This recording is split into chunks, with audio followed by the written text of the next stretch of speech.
वार्षिक परीक्षा का परिणाम बहुत ही महत्वपूर्ण होता है और बच्चों में इसकी खुशी देखते बनती है।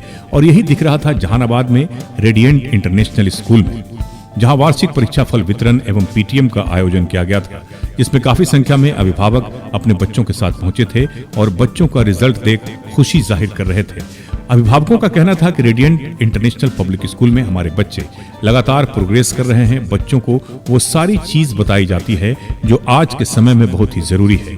इस अवसर पर बच्चों एवं अभिभावकों की खुशियां देखते बन रही थी। सेल्फी पॉइंट भी बनाए गए थे, जिसमें बच्चे सेल्फी खिंचाकर अपनी खुशी का इजहार कर रहे थे। वहीं इस अवसर पर डायरेक्टर सत्य प्रकाश शर्मा एवं प्रिंसिपल श्वेता शर्मा ने सभी बच्चों को अपनी शुभकामनाएं दी और इस ताकीद के साथ कहा कि जिस तरह का प्रदर्शन आप बच्चों ने इस परीक्षा में किया है, इसमें निरंतरता जरूरी है। ऐसा ना हो कि आप ओवर कॉन्फिडेंस हो जाएं और बाद में आप पीछे जाएं। इसलिए मेहनत लगातार जारी रखें और अभिभावकों से आग्रह किया कि अपने बच्चों की निगरानी हमेशा करें और अपना कीमती वक्त बच्चों को जरूर दें। एसके मिर्जा, ईशा न्यूज के लिए।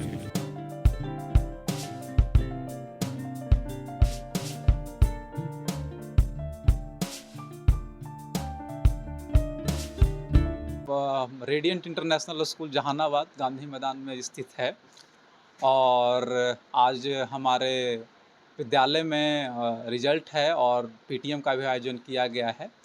इसमें क्या है कि हमेशा पेरेंट्स से हम अपने पेरेंट्स से या सभी गार्जियन से रिक्वेस्ट करना चाहते हैं कि अपने बच्चे के ऊपर हमेशा प्रायोरिटी रखें उसके पढ़ाई लिखाई को लेकर के, क्योंकि समाज सुधारने का जो काम किया जाता है आने वाली पीढ़ी के लिए हमारे, वो सबसे इम्पॉर्टेंट है कि पढ़ाई पर बच्चों को ध्यान दें।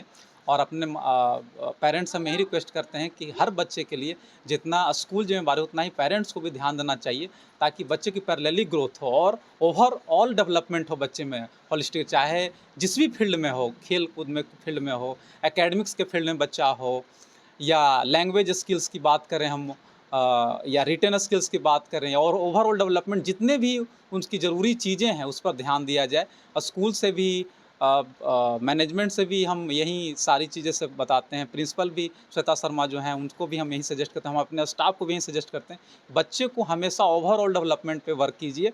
ये कोई ज़रूरी नहीं होता है कि हर बच्चा टॉप रैंकर्स में होता है। बच्चे की नॉलेज और बच्चे की स्किल्स के ऊपर वर्क करना है, ताकि आने वाले दिनों में हमारे बच्चे स्किल्ड पर्सन बने। और हर बच्चे को एक सरकारी नौकरी के लिए ही नहीं हमको तैयार करना है, हर बच्चे को ऐसे तैयार करना है कि वो जॉब क्रिएटर बने। इस पर हमारा ज़्यादा फोकस होता है। नए सेशन में क्या है? नए सेशन में हमारे पास है सर, देखिए हम लोग वर्क करते हैं, लैंग्वेज स्किल्स के ऊपर वर्क करते हैं, रिटन स्किल्स के ऊपर वर्क करते हैं। और नए सेशन में हम लोग प्रयास यही करते हैं कि बच्चे को डिजिटली रूप से 21वीं शताब्दी के खास करके जो चीज़ें हैं उस पर हम लोग ज़्यादा ध्यान देने का प्रयास कर रहे हैं, ताकि बच्चे को डिजिटली रूप से दिखा करके पढ़ाया जाए। कंप्यूटर लैब हो, साइंस लैब हो, या जो भी चीज़ें हैं आजकल के आर्टिफिशियल इंटेलिजेंस के दौर में हम लोग चल रहे हैं 21वीं शताब्दी में, तो उसमें सर हम लोग खास ध्यान हम लोग रखते हैं, ताकि आने वाले दिनों में हमारे कहीं से भी बच्चे पीछे ना हों हर स्किल्स में। तो इसलिए हम लोग का सर ज़्यादा फोकस रहता है। पीटीएम हो रहा है और बच्चों का फाइनल एग्ज़ाम का पीटीएम है, तो ये ज़्यादा खास है। पूरे साल का जो 25-26 का सेशन रहा है, इसमें बच्चा कैसा परफॉर्म किया है, उसकी पूरी जन्म कुंडली कह लीजिए, सर्टिफिकेट कह लीजिए, वो पता चलता है।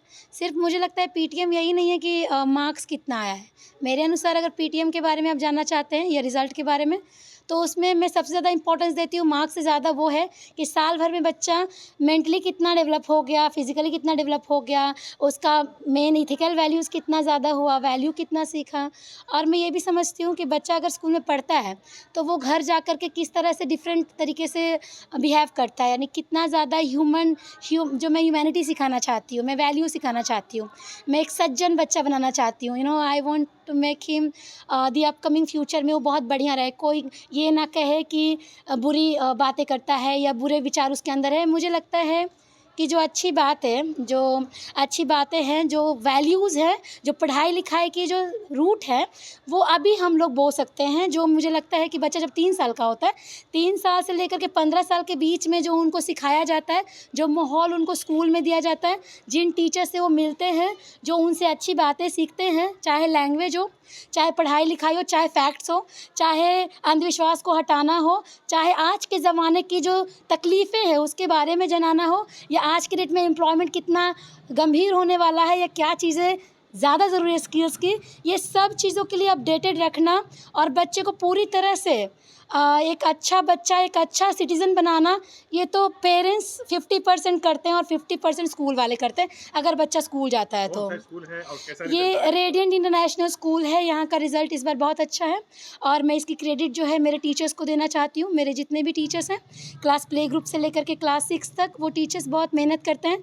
और एक पॉइंट ज़रूर नोट कीजिएगा इसमें कि जब मैं टीचर्स को हायर करती रहती हूँ, तो मैं देखती हूँ कि जैसा मेरे टीचर्स हैं, वैसे ही मेरा आने वाला बच्चा बनने वाला है।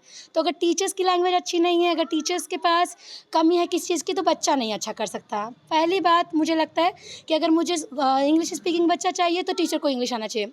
बच्चे को अगर सभ्यता आनी चाहिए तो पहले टीचर सभ्यता में होने चाहिए। अगर बच्चे को अभी से डिसिप्लिन और समय का वैल्यू समझना है तो पहले प्रिंसिपल, मैनेजमेंट और टीचर्स को वैल्यू समझना क्या होगा। नाम है?